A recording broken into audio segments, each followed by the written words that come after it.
Assalamualaikum warahmatullahi wabarakatuh. Alhamdulillahi rabbil alamin, wa bihi nasta'inu ala umuri dunya waddin. Ashhadu an la ilaha illallah wahdahu la syarikalah, wa ashhadu anna Muhammadan abduhu wa rasuluh. Allahumma salli wa sallim ala nabiyyina Muhammad wa ala alihi wa ashabihi ajma'in. Rabbi shrah li sadri wa yassir li amri wahlul 'uqdatam min lisani yafqahu qawli. Amma ba'd. Jamaah kuliah subuh yang dirahmati Allah, pada kesempatan kajian kali ini saya ingin menyampaikan tentang syafaat. Karena di beberapa waktu ini kita bahas tentang syafaat yang selalu identik dengan syafaat Rasulullah sallallahu alaihi wasallam. Jemaah yang dirahmati Allah, di antara perkara penting yang dibutuhkan pada hari kiamat nanti itu adalah syafaat. Allah Subhanahu wa taala menjadikan syafaat ini sebagai rahmat bagi orang-orang yang beriman. Jadi bukan untuk seluruh alam syafaat itu. Jadi tidak ada syafaat bagi orang-orang kafir, orang-orang musyrik, serta orang-orang yang gemar berbuat maksiat dan tetap dalam kemaksiatannya, kecuali setelah Allah mengizinkannya. Ini bagi orang-orang yang berbuat dosa besar. Karena nanti ada syafaat bagi orang-orang yang berbuat dosa besar, tetapi bukan untuk seluruhnya. Jadi tidak ada syafaat bagi orang kafir, orang-orang musyrik. Karena agungnya masalah syafaat ini, Allah Subhanahu wa taala menyebutkan di dalam banyak ayat-ayat Al-Qur'an, Allah mengetahui bahwa manusia yang berada dalam kesulitan di hari kiamat itu amat membutuhkan syafaat. Jadi syafaat itu termasuk hal yang paling dibutuhkan seseorang di hari kiamat. Namun Allah hanya akan memberikan kepada orang-orang yang berhak menerimanya, dan Allah Maha mengetahui hamba-hambanya yang kira dikehendaki untuk diberikan. Jadi syafaat hanya akan diberikan kepada orang-orang yang diridhoi oleh Allah Subhanahu wa taala. Saya ingin bacakan beberapa ayat berkenaan dengan syafaat ini. Yang pertama, potongan ayat yang sering kita baca di dalam Quran surat Al-Baqarah 255, ayat kursi. Man dzalladzi yashfa'u indahu illa bi'idznihi ya'lamu ma baina aydihim wa ma khalfahum wa la yuhituna bi syai'in min ilmihi illa bima syaa. Tidak ada yang dapat memberi syafaat di sisinya tanpa izinnya. Dia mengetahui apa yang di hadapan mereka dan apa yang ada di belakang mereka, dan mereka tidak mengetahui sesuatu apapun tentang ilmunya melainkan apa yang dia kehendaki. Kemudian ayat berikutnya yang saya sampaikan, yauma nahsurul muttaqina ila ar-rahmani wafda wa nasuqul mujrimina ila jahannama wirda la yamlikuna as-safa'ata illa man ittakhadha indar rahmani ahda. Ingatlah pada hari ketika kami mengumpulkan orang-orang bertakwa kepada Allah yang Maha Pengasih, bagaikan kafilah yang terhormat, dan kami akan menggiring orang-orang yang durhaka ke neraka jahanam dalam keadaan dahaga. Mereka tidak berhak mendapatkan syafaat atau pertolongan kecuali orang yang telah mengadakan perjanjian di sisi Allah yang Maha Pengasih. Itu dalam Quran surat Maryam 85 sampai 87. Saya sampaikan lagi satu ayat yang ada dalam Al-Quran. Wa kam mim malakin fis samawati la tughni syafa'atuhum syai'a illa min ba'di ay ya'dhanallahu liman yasha' wa yarda.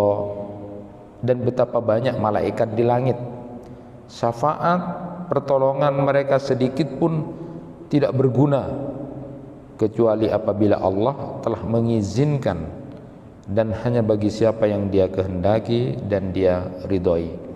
Quran surat An-Najm ayat 26. Bapak-bapak, ibu-ibu, jamaah yang dirahmati Allah, dari ayat-ayat yang saya sampaikan tadi menjelaskan bahwa Allah lah pemberi syafaat yang pertama sekaligus yang terakhir bagi hamba-hambanya. Allah Subhanahu wa ta'ala juga menjelaskan bahwa syafaat itu adalah perkara yang sangat besar yang hanya ditentukan Allah Subhanahu wa ta'ala sendiri. Allah lah yang memilih siapa di antara hamba-hambanya yang dikehendakinya untuk diizinkan menjadi pemberi syafaat pada hari kiamat. Dan tidak diragukan lagi bahwa pemberi syafaat terbesar atas izin Allah adalah junjungan kita Nabi Muhammad SAW. Atas izin Allah, beliau memberikan syafaat terbesar di waktu-waktu penting seperti di mizan penimbangan amal dan sirat. Kita perhatikan ada satu hadis Nabi SAW. Jadi biar kita mendudukkan pemahaman tentang syafaat ini. Dari Anas bin Malik radhiyallahu an berkata, Sa'altu Nabiya sallallahu alaihi wasallam ayyashfa'ali yaumal qiyamah faqala ana fa'il. Qala qultu ya Rasulullah fa aina atlubuka? Qala utlubni awwala ma tadlubuni ala sirat. Qala qultu fa illam alqaka ala sirat. Qala fa atlubni indal mizan. Qultu fa illam alqaka indal mizan. Qala fatlubni indal haud fa inni la ukhti'u hadhihi salasul mawatin. Rawahu Ahmad. Anas bin Malik itu berkata kepada Rasulullah sallallahu alaihi wasallam, aku meminta kepada Nabi sallallahu alaihi wasallam agar beliau memberikan syafaat untukku pada hari kiamat. Jadi Anas bin Malik ini menyampaikan kepada Rasulullah, ya Rasul, beri aku syafaat gitu. Maka kemudian Nabi menjawab, aku akan berikan itu. Lalu aku bertanya, ya Rasulullah, di mana aku meminta kepada engkau? Jadi di mana aku meminta syafaat itu? Lalu Rasulullah sallallahu alaihi wasallam menjawab, mintalah kepadaku pertama kali di Sirat. Dia berkata, Anas bin Malik berkata, bagaimana kalau aku tidak menjumpai engkau ya Rasulullah di sana? Lalu Rasulullah menjawab, mintalah di mizan, pada saat di sisi mizan nanti. Bila tidak dijumpai lagi ya Rasulullah di sana, di sisi telaga. Maka kemudian Anas bin Malik mengatakan, sesungguhnya aku tidak keliru di tiga tempat itu. Allahumma salli ala Muhammad wa sallim. Jadi Nabi SAW terpilih menjadi manusia yang kemudian diizinkan oleh Allah untuk memberikan syafaat itu, karena memang Rasulullah berada di keadaan kondisi akhlak yang luar biasa. Di dalam Quran surat Al-Qalam ayat 4 itu, wa innaka la'ala khuluqin adzim. Ini adalah gambaran bahwa Nabi Muhammad itu berada di kesempurnaan akhlak. Jadi di akhlak yang terpuji ya. Sehingga kemudian Allah Subhanahu wa taala memilih Nabi kita menjadi orang yang kemudian memberikan syafaat. sedikit tentang gambaran keindahan akhlak beliau. Walaupun ini diulang-ulang, tetapi ingin memberikan sebuah motivasi kepada kita bagaimana indahnya kita bersalawat kepada Rasulullah SAW karena keindahan akhlak beliau. Nabi SAW itu adalah orang yang banyak senyum, kadang tertawa tetapi tidak berlebihan. Nabi juga suka bercanda tetapi tidak berbohong. Beliau tidak mengenakan pakaian yang melebihi pembantunya, tidak pernah mencaci maki siapapun, tidak pernah merendahkan, tidak pernah memukul perempuan, istri-istrinya, pembantunya. Bila ada orang yang berbicara tinggi kepada beliau, beliau sabar, menahan diri.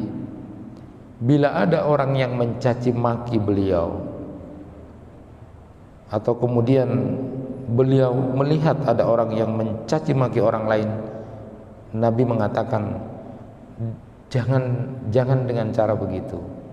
Jangan dengan cara begitu kamu mencaci maki orang. Nabi Muhammad SAW tidak pernah membalas keburukan orang lain dengan keburukan yang serupa, tetapi beliau justru memaafkan dan mengulurkan tangannya. Jika bertemu orang, beliau mengucapkan salam, ucapan damai terlebih dahulu. Bila bertemu dengan teman, dia mengenali, menjulurkan tangannya. Nabi SAW selalu berzikir mengingat Allah, baik saat berdiri, duduk, dan berbaring. Jika ada orang yang duduk menunggu beliau ketika sedang salat, dia mempersingkat salatnya, lalu menemuinya sambil mengatakan, apa ada yang bisa saya bantu? Saat mendengar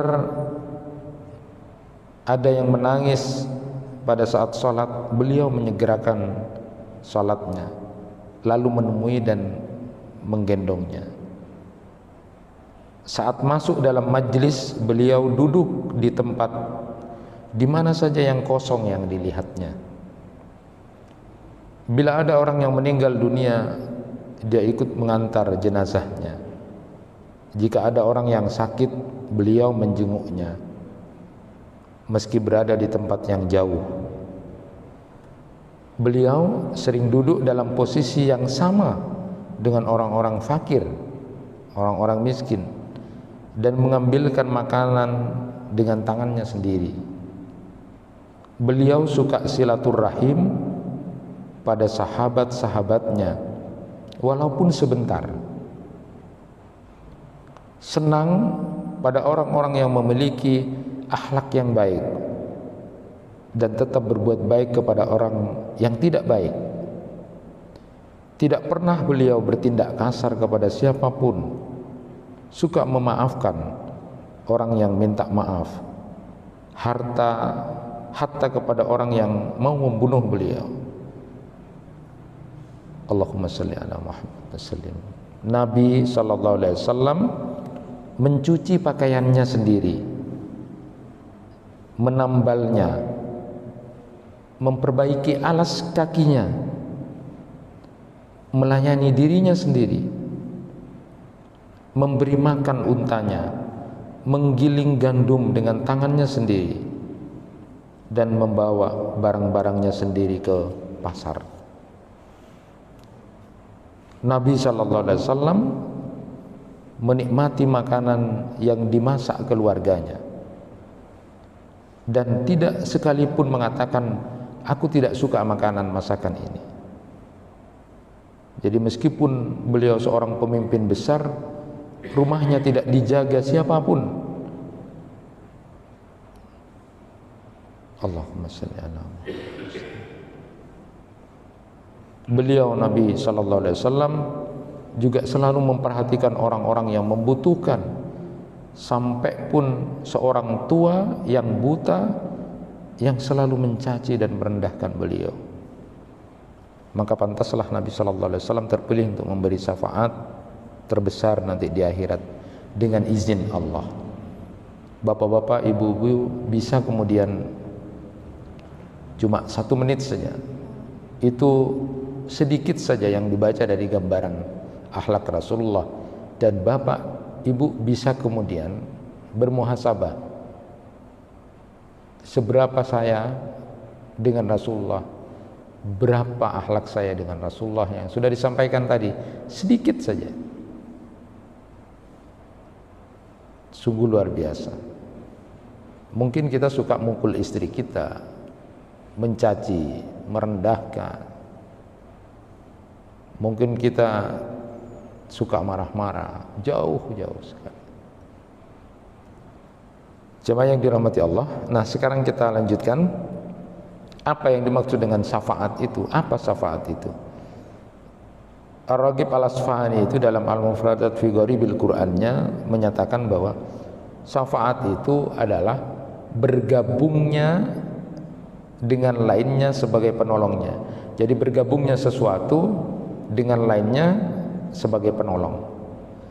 Dan paling sering digunakan bergabungnya yang lebih tinggi kedudukannya atau lebih mulia kedudukannya itu kepada yang lebih rendah. Di antaranya adalah syafaat pada hari kiamat. Nah, secara istilah syafaat itu adalah memintakan untuk orang lain agar mendapatkan manfaat atau terhindar dari bahaya atau mudarat. Contoh untuk mendapatkan manfaat itu adalah syafaat Nabi sallallahu alaihi wasallam kepada penduduk surga agar kemudian memasukinya. Sedangkan yang menolak mudarat itu adalah syafaat Nabi sallallahu alaihi wasallam bagi seorang yang sudah berhak masuk neraka agar tidak memasuki neraka. Berdasarkan ayat-ayat Al-Quran dan hadis-hadis Nabi sallallahu alaihi wasallam bahwa syafaat itu adalah harus izin Allah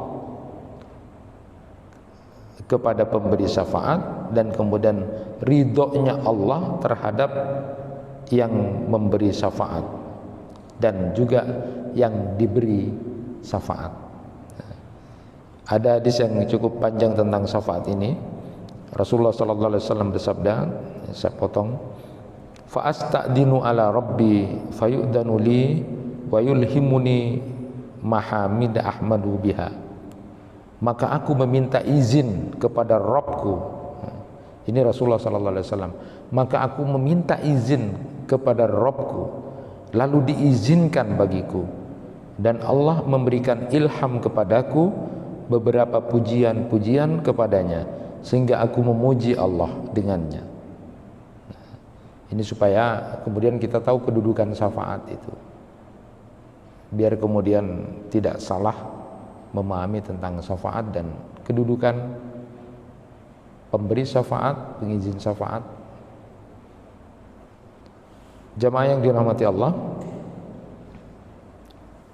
Rasulullah sallallahu alaihi wasallam bersabda, as'adun nas bi syafaati yaumal qiyamah man qala la ilaha illallah khalisan min qalbihi.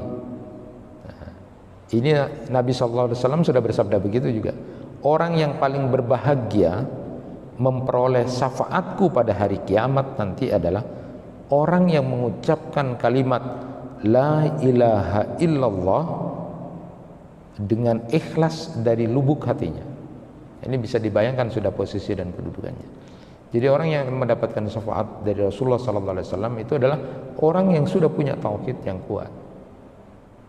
Man qala la ilaha illallah khalisan qalbihi. Syafaat Rasulullah itu menurut para ulama itu terbagi dua. Yang pertama adalah syafaat khusus dan yang kedua adalah syafaat umum.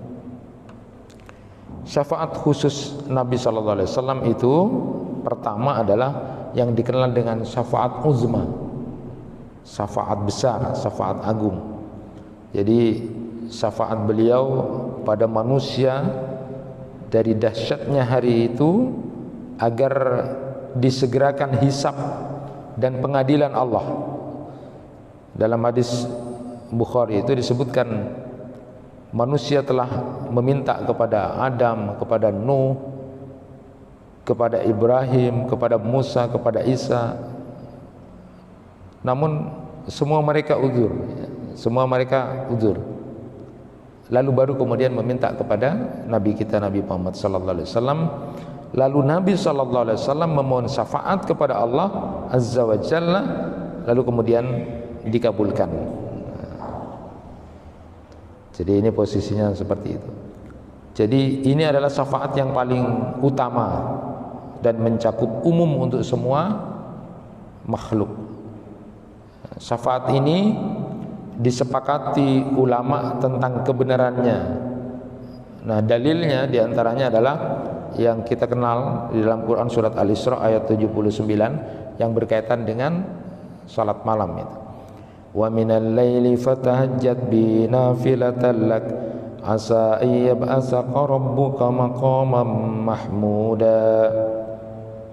Jadi Imam At-Tabari itu dalam Jami'ul Bayannya mengatakan mayoritas ahli ilmu menjelaskan bahwa maksud maqaman mahmuda itu ya, kedudukan yang terpuji dalam ayat ini adalah kedudukan beliau pada hari kiamat untuk memberikan syafaat saat manusia merasakan dahsyatnya hari itu.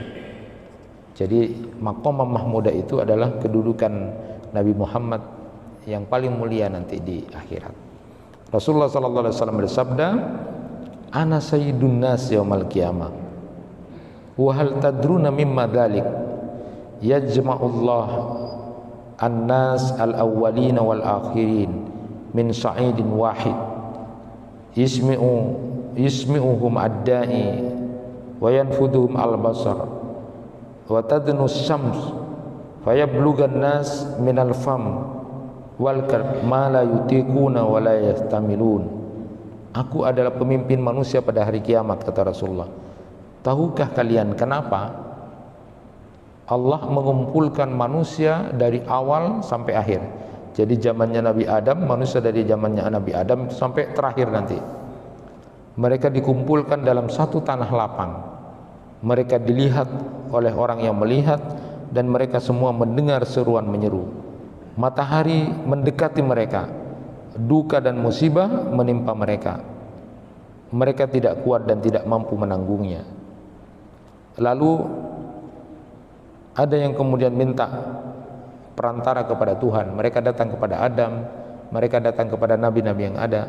Semuanya menjawab nafsi-nafsi, mikir aku sendiri, mikir aku sendiri. Saat kemudian kepada Nabi kita Nabi Muhammad, lalu Rasulullah sallallahu alaihi wasallam sujud dan meminta kepada Allah. Lalu Allah berfirman saat Nabi Muhammad itu sujud, "Ya Muhammad, irfa' ra'saka, sal tu'ta wasfa' tasaffa, farfa' ra'si, fa'akulu ummati ya Rab, ummati ya Rab, ummati ya Rab." Fayuqal, "Ya Muhammad, adkhil min ummatika man la hisaba alaihim minal babil aiman min abwabil jannah wa hum syuraka'un nas fi ma siwa dzalik minal abwab." Jadi ketika Rasulullah sudah sujud, lalu kemudian Allah berfirman, "Ya Muhammad, bangunlah, bangun. Mintalah, pasti kau kuberi," kata Allah. "Mintalah syafaat, pasti kau kuberi." Aku pun kemudian bangun, kata Nabi Muhammad, lalu berkata, "Umatku ya Rabb, umatku, umatku ya Rabb, umatku." Allahumma shalli ala Muhammad. Kemudian dikatakan, "Ya Muhammad, masukkan di antara umatmu yang tidak dihisab melalui pintu kanan surga." Jadi pintu Al-Aiman itu untuk umatnya Nabi Muhammad yang tidak dihisab. Dan mereka bersama yang lain di selain pintu itu, sedangkan yang masih dalam proses itu di pintu yang lain. Itu syafaat uzmanya Rasulullah sallallahu alaihi wasallam kepada seluruh makhluk. Kemudian yang kedua, syafaat beliau terhadap penduduk surga untuk masuk surga setelah selesai hisab.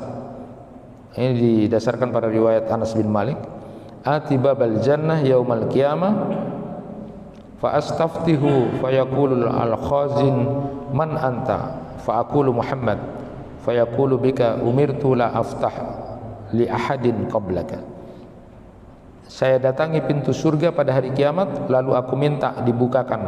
Lantas khazin, penjaga pintu surga ini berkata, siapa kamu? Aku menjawab, Muhammad. Lantas dia mengatakan, untukmu aku diperintahkan agar tidak membukakan pintu kepada seorang pun sebelum kamu. Hadis riwayat Muslim. Jadi syafaat beliau terhadap penduduk surga yang sudah dihisab untuk kemudian bisa masuk surga. Syafaat khusus beliau yang ketiga adalah syafaat untuk meringankan siksaan dari paman beliau, Abu Talib. Jadi paman beliau yang lain, Abbas radhiyallahu anhuma, pernah bertanya pada Nabi sallallahu alaihi wasallam, "Ya Rasul, apakah engkau memberi manfaat kepada pamanmu dengan sesuatu sebab dia telah melindungi kamu dan juga menjaga kamu?" Lalu kemudian Nabi menjawab, "Na'am. Huwa fi dahda'im min nar. Laula ana lakana fid darkil asfali minan nar." Betul kata Rasulullah. Abu Talib paman itu berada di atas neraka, jadi di paling atas. Bila bukan karena syafaatku, bisa jadi paman sudah berada di dasar neraka itu. Jadi itu syafaat khusus Nabi kepada paman beliau Abu Talib yang telah menjaga dan melindungi beliau, tetapi tidak masuk Islam, akhirnya masuk neraka tapi di paling atas. Kalau tidak karena syafaatku, mungkin paman sudah berada di bawah dasar neraka. Nah, ini bagian dari syafaat khusus dari Rasulullah sallallahu alaihi wasallam. Kemudian yang kedua, syafaat umum. Yang pertama itu adalah syafaat untuk mengangkat derajat sebagian ahli surga berdasarkan riwayat Abu Salamah, ya. Jadi doa Nabi SAW untuk Abu Salamah agar diangkat derajatnya di surga.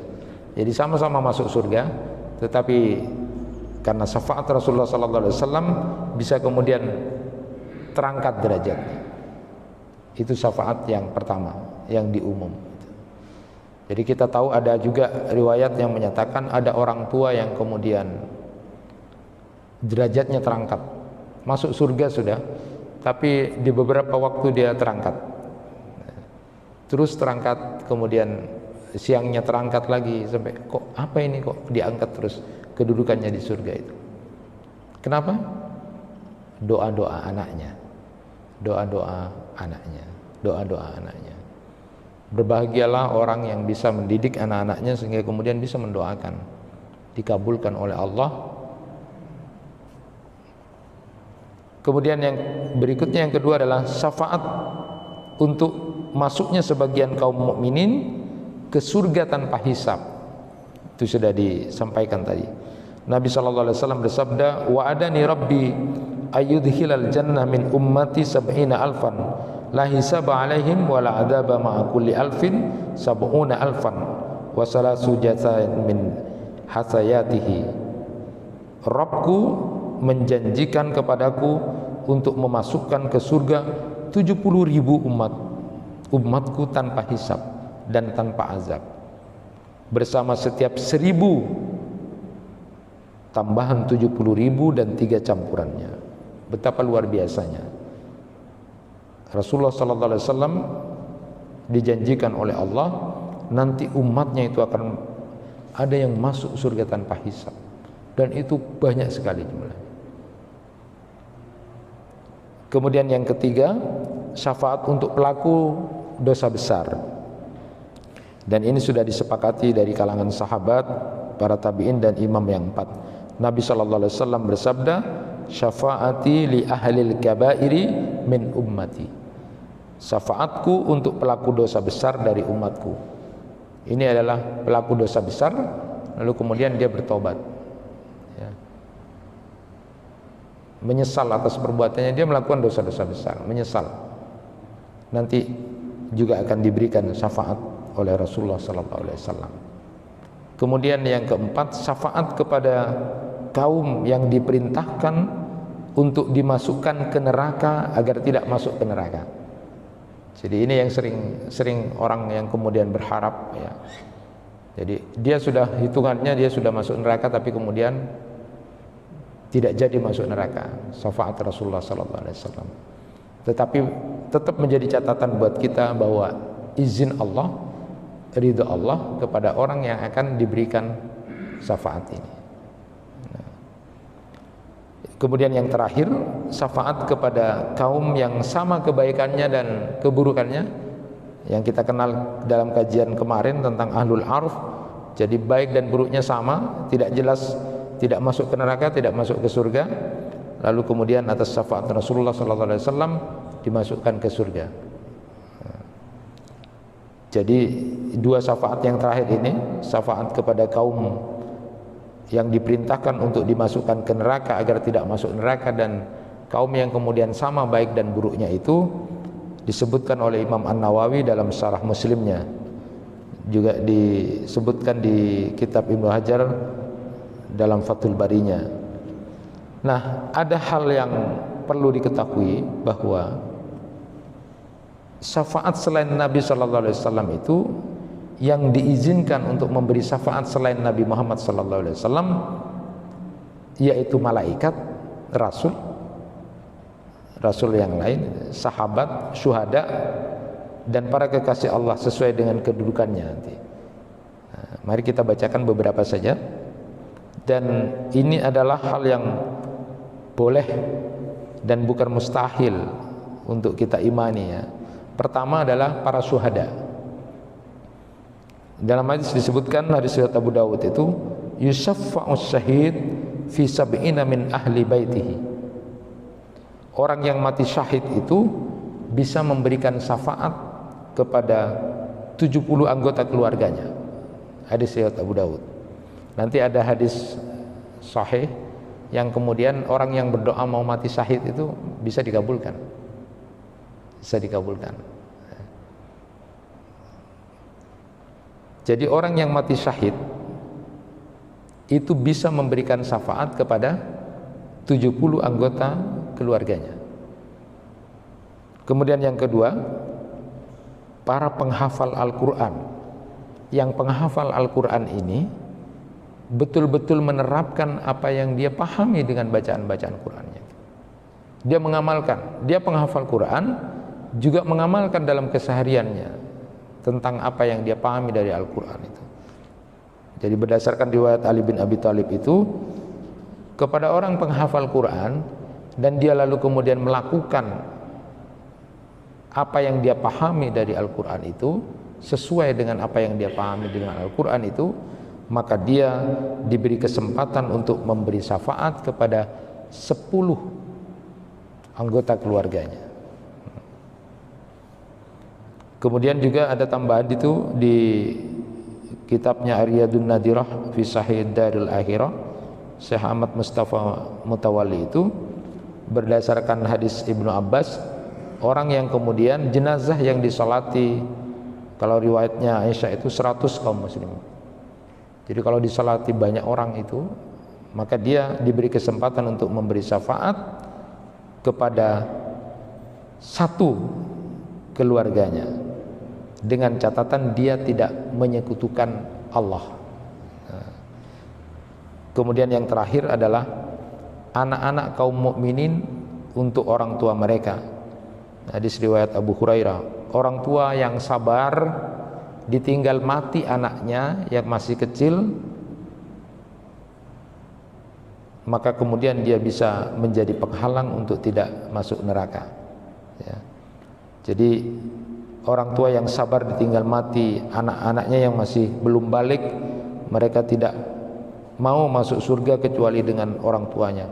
fayuqalu lahum udkhulul jannah antum wa abaukum. Hadis riwayat Ahmad. Jadi anak-anak kecil ini yang mati dan orang tuanya sabar, mereka tidak mau masuk surga sebelum orang tuanya juga dimasukkan ke surga. Maka oleh Allah kemudian sudah masuk surga bersama orang tuamu sekalian. Karena orang tuanya dulu waktu anak-anak kecilnya itu meninggal sebelum balik itu bersabar. Inilah keutamaan orang tua yang bersabar ketika anak-anaknya waktu masih belum balik sudah meninggal dunia, dan itu memang butuh kesabaran yang kuat. Dan kalau berbicara sabar ini hati-hati, harus di awalnya ya. Fi syadbatil ula kata Rasulullah. Jadi sabar itu di awal. Jadi ingat cerita ketika seorang perempuan yang menangisi kepergian anaknya, nangis di kuburannya sampai begitu mengharu biru gitu ya. Terus ditangisi, lalu Rasulullah datang, sudah sabar. Tapi orang perempuan itu mengatakan, kamu tidak tahu perasaanku, kamu tidak tahu apa-apa. Setelah itu Rasulullah pergi, dan besoknya dikasih tahu oleh sahabat, kemarin Rasulullah datang kepada engkau dan mengatakan sabar, tapi kamu mengatakan begitu. Lalu perempuan itu datang kepada Rasulullah, ya Rasulullah, sekarang saya sabar. Lalu Rasulullah menjawab, sabar itu di awal waktu. Jadi untuk mengukur kesabaran itu justru di awal itu. Kalau sudah 1 bulan, 1 tahun, ya sabar sudah tidak ada. Jadi justru dilihat sabar itu nilainya di itu. Nah, orang tua yang sabar anaknya meninggal dunia, dia terima dengan lapang ya. Maka anak-anaknya nanti itu tidak mau masuk surga kecuali juga sama dengan bareng sama orang tuanya. Lalu kemudian Allah menyatakan sudah masuk bersama orang tuanya.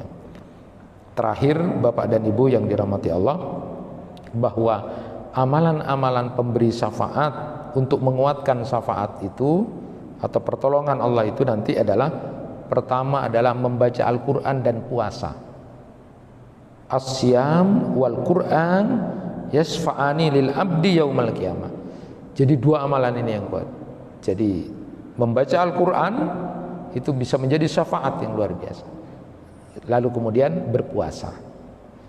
As-siyam wal Quran yasfa'ani lil abdi yaumal qiyamah. Yang kedua, bersalawat kepada Nabi sallallahu alaihi wasallam saat selesai mendengarkan azan, minimal itu. Di dalam hadis itu disebutkan, siapa yang mendengar azan lalu kemudian dijawab sesuai dengan apa yang kemudian disampaikan oleh muadzin, kecuali hayya 'alas shalah, hayya 'alal falah, la haula wala quwata illa billah, lalu dia selesai itu menjawab, lalu berdoa, Allahumma rabb hadhihi da'wati tammah halat lahu syafaati, aku halalkan syafaatku kepadanya. Jadi banyak bersalawat kepada Rasulullah sallallahu alaihi wasallam, terutama pada saat selesai adzan ya. Hadirin, puncak syafaat itu sebenarnya adalah syafaat dari yang paling penyayang di antara yang penyayang, yaitu Allah Subhanahu wa ta'ala, yang memiliki kesempurnaan kasih sayang dari yang paling penyayang di antara yang penyayang. Jadi dengan kasih sayang Allah, tidak tersisa di neraka orang yang pernah bersaksi tidak ada Tuhan kecuali Allah. Allah Subhanahu wa ta'ala berfirman, Qulillahi as-syafa'atu jami'a lahu mulkus samawati wal ard summa ilaihi turja'un. Az-Zumar 44. Katakanlah, syafaat pertolongan itu hanya milik Allah semuanya. Dia memiliki kerajaan langit dan bumi, kemudian kepadanya kamu dikembalikan. Itu dalam Quran surat Az-Zumar 44. Mudah-mudahan kita semua mendapatkan syafaat nanti pada hari kiamat. Kurang lebihnya mohon maaf. Assalamualaikum warahmatullahi wabarakatuh.